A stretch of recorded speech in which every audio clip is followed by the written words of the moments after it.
as far as like the back end goes and how I input jobs and what information for the customers and all that sort of stuff, it's much easier to be able to like create a job or do a once off, to allocate people, to change people around. It's really quick.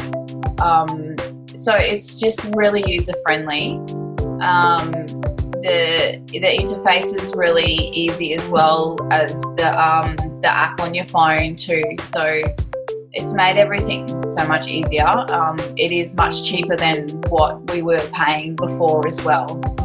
But since the changeover too, we don't hand out too many rosters anymore. They sort of look at their freshOps and that's their roster. So they'll go to me, oh hey, such a business isn't on my freshOps, aren't I doing it tonight? And I'll be able to tell them, okay, well that's a mistake, or no, you're not doing it tonight. So in that sense, I think they know what they're doing more now and they feel more organised.